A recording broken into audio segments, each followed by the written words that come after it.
इसे संयुक्त राज्य अमेरिका में सबसे भयानक भूत घाटी के रूप में जाना जाता है। इसे न्यूयॉर्क को झकझोर देने वाली ओशन एवेन्यू भूत हत्या की घटना से रूपांतरित किया गया है। दोस्तों के साथ देखने की दृढ़ता से अनुशंसा की जाती है। 1971 की एक सुबह वॉरेन परिवार 112 ओशन एवेन्यू में चला गया। लेकिन अजीब बात यह है कि आमतौर पर चिपचिपा रहने वाला कुत्ता इस समय घर में प्रवेश करने से इनकार कर देता है, जैसे कि घर में कुछ डरावना हो।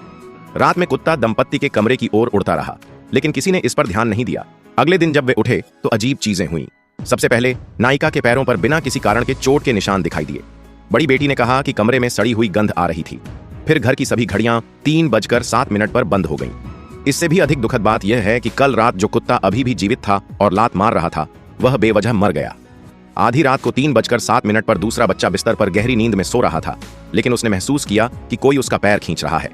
लिविंग रूम में टीवी अचानक चालू हो गया। पिताजी जाग गए और बहुत असहज महसूस किया। परिवार में सभी सो रहे थे। किसने टीवी चालू किया? उसने चारों ओर देखा और सामने का दरवाजा अचानक धीरे से खुल गया। पिताजी धीरे धीरे अंदर चले गए, लेकिन कुछ नहीं मिला। इस समय ऊपर से एक खटपट की आवाज आई। वह जल्दी से ऊपर गया और सीढ़ियों पर सबसे बड़ी बेटी से मिला। उसने कहा कि लाओ वू नींद में चल रहा था।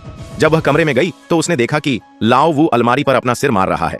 अगली सुबह नायिका के शरीर पर कई चोट के निशान थे, लेकिन उसने परवाह नहीं की। अपने पति और 4 बेटियों को दूर भेजने के बाद वह घर लौटी और पाया कि लाओ वो कहीं से आए एक संगीत बॉक्स के सामने खुद से बात कर रहा था। नायिका ने उससे पूछा कि वह किससे बात कर रहा था।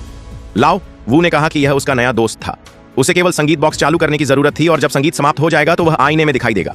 नायिका ने घबराकर संगीत बॉक्स खोला। जैसे ही संगीत समाप्त हुआ, लाओ वो अचानक उसके पीछे आ खड़ा हुआ। उसने उसे डरा दिया, लेकिन वह उसी समय शांत हो गई। फिर लाओ वू ने नायिका की आंखों पर पट्टी बांध दी और लुका छिपी का खेल खेला।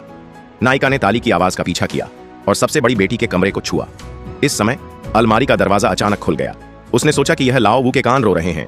मैं तुम्हारी आवाज सुन सकती हूँ, मैं अभी भी सांस ले रही हूँ। लेकिन जब उसने छुआ तो अंदर केवल कपड़े थे। उसने जल्दी से आंखों पर से पट्टी हटाई और बहुत उलझन में पड़ गई। इस समय लाओ वू दरवाजे से अंदर आया और